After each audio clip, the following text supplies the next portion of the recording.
What's up, Guardians? Profane here. Thanks for checking out the video. It's not always easy in Destiny 2 to gather a group of friends to raid with each and every week. So today we're going to be going over an updated walkthrough on how you can access 27 raid chests each and every week as a solo Guardian in Destiny 2 Lightfall. These 27 chests are dispersed between 6 different raids. In the case of the chests from Root of Nightmare, Vault of Glass, and Vow of the Disciple, you will receive Spoils of Conquest, along with raid weapons, mods, and armor. Root of Nightmares will reward the most Spoils of Conquest, with a total of 5 spoils from each chest, compared to 3 from the Vault and Vow chests. The chest from Guardian of Salvation, Deepstone Crypt, and Last Wish will reward armor, weapons, and mods, but not Spoils of Conquest. The Deepstone Crypt chest can also drop red bar weapons. All of the chests that we cover today can be reached on all 3 classes, for a total of 27 chests each week. For those Guardians who have not completed the associated encounters to these raids, you will only be able to acquire raid mods and Spoils of Conquest. If you have completed any of the encounters from these raids, you will get any of the rewards from each of the encounters loot tables, with the exception of raid exotics. Some of the chests, such as the Last Wish and Root of Nightmare, will require a checkpoint. In the case of Last Wish, you can utilize the Wish Wall, which we'll cover when we get to those chests. Another option, though, is to utilize an extremely nifty website called d2checkpoint.com. This site allows you to join checkpoint bots for many different raid and dungeon encounters. All you have to do is simply join the designated checkpoint bot when there's available spots in the fire team. The site provides an easy copy-paste method to make it super simple for anyone on any platform. They even have a Discord you can join. Join the checkpoint bot, activate the associated encounter, wipe, then leave. And now you have the checkpoint. Pretty easy peasy. And with that being said, let's go ahead and dive into each of the available raid chests that solo Guardians can access. Starting with the Root of Nightmares, there is one available chest for Guardians to farm each week. It is the second hidden chest within this raid, and can be accessed through 2 different means. The first, for those who can pull it off, there is an out of bounds glitch. As soon as you load into the Root of Nightmares, you'll need an old Halloween mask to drop your power level low enough so that you can achieve insta-death from a grenade launcher shot. You also need Salvation's Grip and a stasis build with glacial grenades. The goal here is to trap your respawn location with stasis crystals, so that instead of spawning here, you'll spawn out of the map, beyond the doorway, after the first encounter. This is easier done when you have an ally with you. This has to be done very quickly though, and honestly, I've yet to be able to pull it off myself, but I have been reassured by several others that it does still indeed work. But what I've found to be a better option is to utilize the checkpoint website and start at the Nezarec encounter. From here you can double back and make your way back towards the Macrochasm.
You will eventually get to the doorway for the planet's encounter, but you won't be able to enter.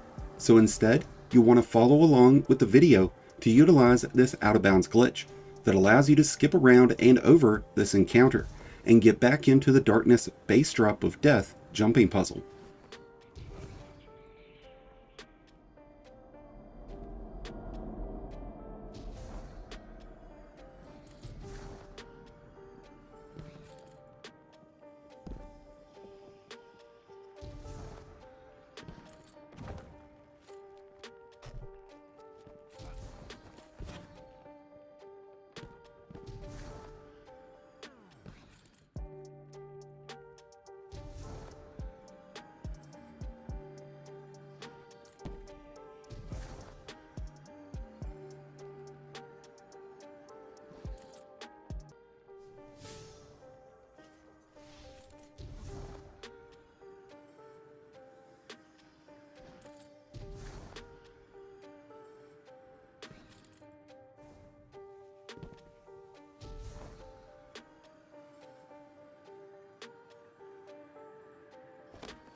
Once you get to this doorway, you'll want to step inside, and when you do, the load zone will change.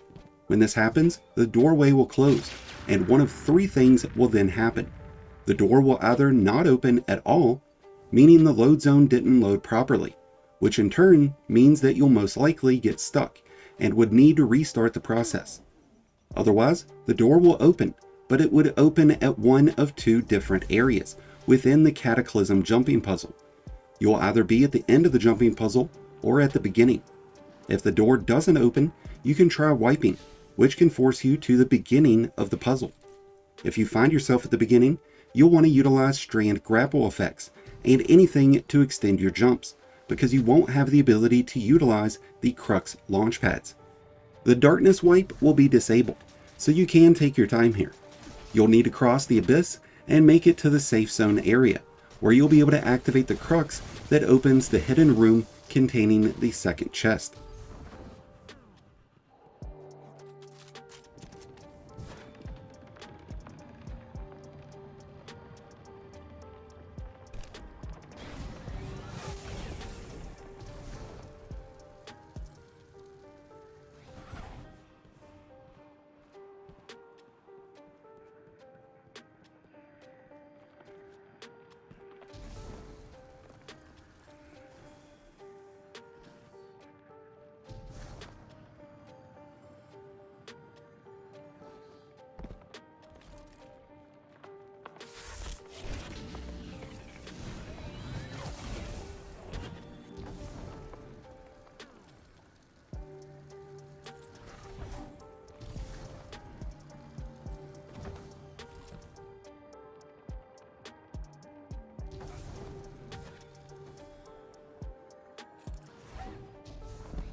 And now we're on to the Vow of the Disciple, where there is one hidden chest that you can access as a solo guardian.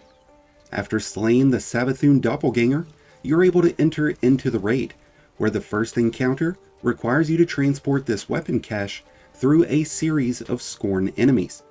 Instead, you can hunt down the 3 cruxes that are located within the zone, and shoot each of them, which will in turn unlock a hidden room towards the end of the encounter, allowing you to access the first hidden chest. You will have the slow death of weighted darkness, but if you defeat the 2 abominations that spawn with the first group of ads, you'll be able to remove that debuff, which will make this process a lot easier.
And now we're off to the Vault of Glass.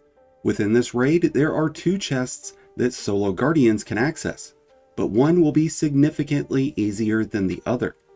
The first chest can be accessed through the use of an out-of-bounds sparrow glitch that puts you under the map, which will allow you to traverse towards the Trials of Kabir, where you'll be able to wipe and respawn back inside the map, just after the entrance.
You will not be able to access the very first chest, but you can access the first hidden chest this way.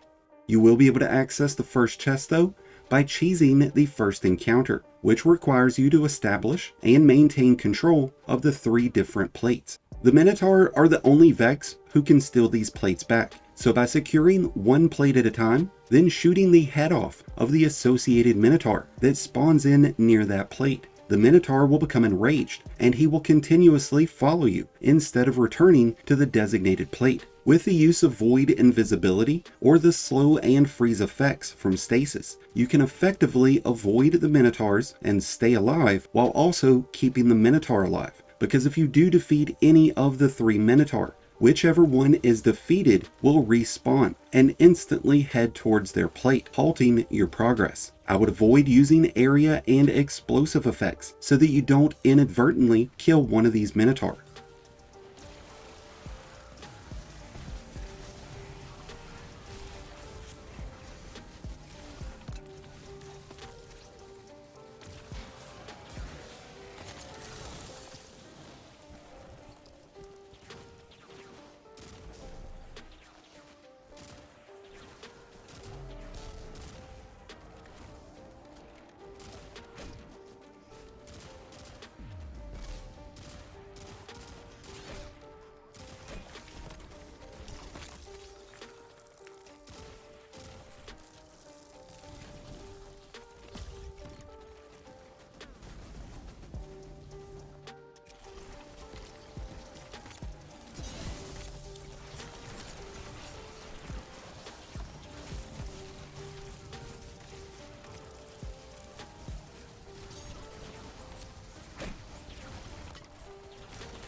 And now let's head to the Last Wish, where there are 2 hidden chests that you can access as a solo guardian. The first is located on the bridge before the Shuro encounter. You can either use the wish wall to skip to the Shuro encounter, or you can utilize the D2 checkpoint website instead. Once you've arrived at Shuro, you'll need to double back towards the bridge, and it is at the halfway point of the bridge that there is a hidden chest resting on a lower ledge of the center pillar.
The second chest is located just before the Morgeth encounter.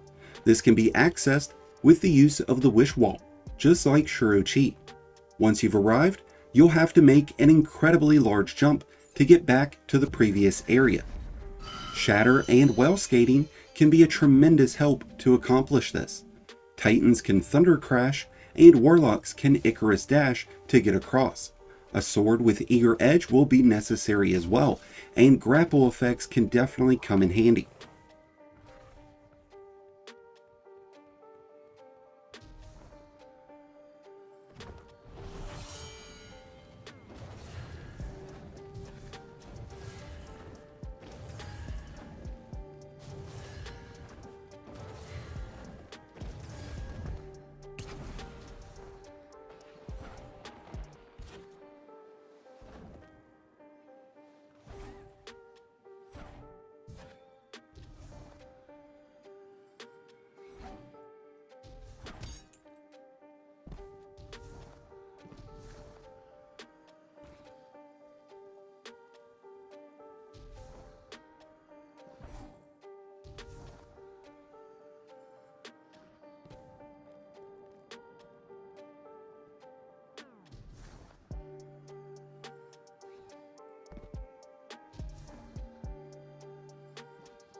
And now let's dive into the Deepstone Crypt, where we have one hidden chest at the beginning of the raid during the Sparrow encounter. This one will most certainly require some practice, so you can get acclimated to the course. Defeating all of the enemies at each safe zone will prevent them from continuously spawning, but that can also eat up a big chunk of time, so I tend to leave the enemies alone and work around them.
Once you've gotten to the end of the course, you can find the hidden chest snuck up into the crevice of the rock structure.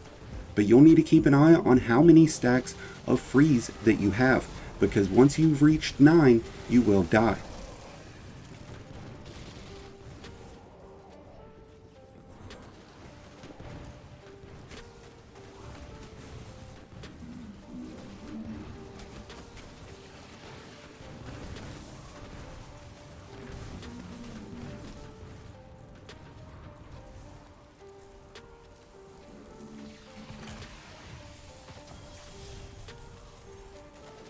We'll be finishing off our raid chest farm with the Garden of Salvation, where there are 2 hidden chests that you'll be able to access.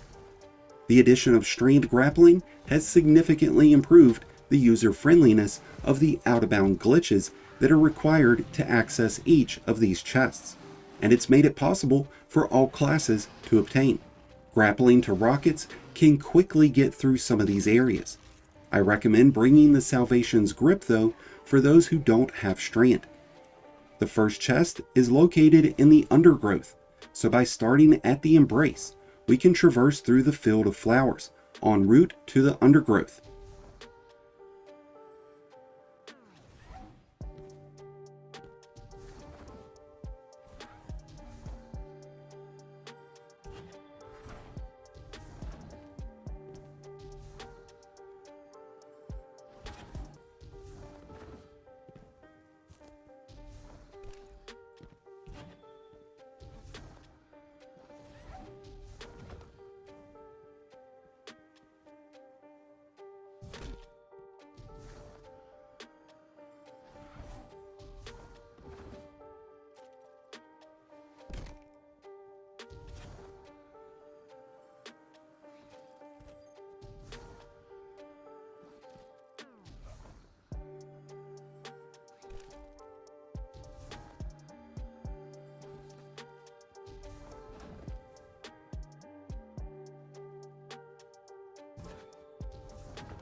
At one point, Guardians were able to drop down and kamikaze with a grenade launcher to force the spawn location to change, to where it would be in the Undergrowth instead.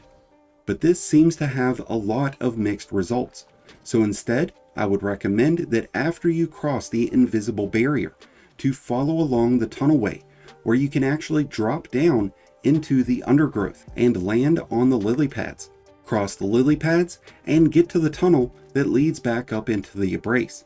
Strand grapples really make it easy to cross the lily pads and then get up into the tunnel that leads back into the Embrace. And from there you'll be able to force the load zone to change to be the Undergrowth, which will now be fully available, including the first hidden chest.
To get to the second hidden chest, we'll be going from the first chest heading towards the baseball area, where you would normally begin the sequence of encounters that leads you to the consecrated mind.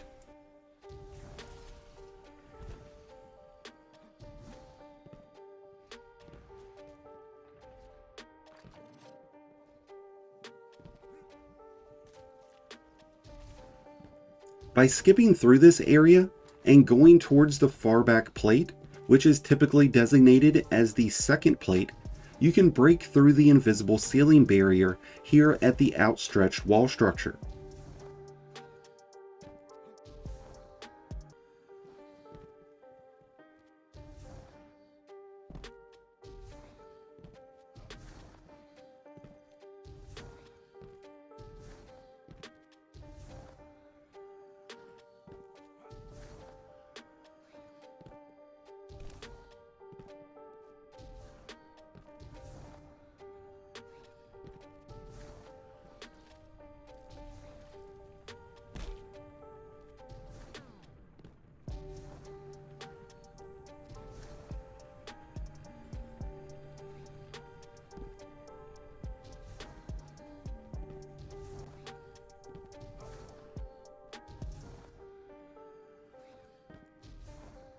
You can either grapple to a rocket to quickly propel yourself up to the top, or you can use Salvation's grip in combination with glacial grenades to wall climb up the ledge.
Once you've gotten to the top, there's a lot of death walls on the floor and to the sides.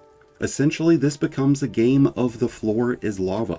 The goal here is to make it across this strip of grass without expending the entirety of the out of bounds wipe countdown, and then performing a super fast dive down to the ground to get back into the map, where you would be after defeating the consecrated mind. Titans with Thunder Crash will have the most ease with this, but Hunters and Warlock can utilize various dive mechanics to accomplish this as well. A sword with Eager's Edge and grapple effects can also be very helpful. It will likely take you a few attempts to get the timing and rhythm down for this, but thankfully if you die, you'll just respawn right back here at the top. Once you've completed the dive back down into the map, you can now traverse the standard jumping puzzle that leads you to the final boss encounter.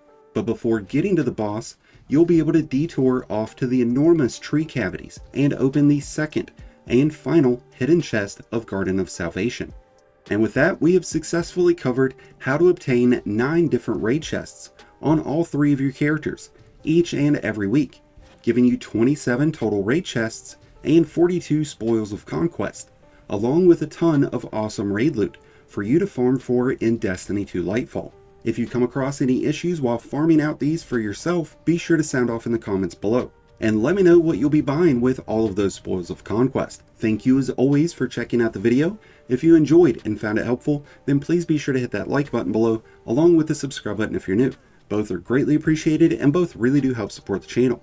If you're a new Light Guardian, just starting your journey, or a battle-hardened veteran just looking for a new home, Then be sure to check out the Discord link in the description below and join one of the greatest communities in all of Destiny.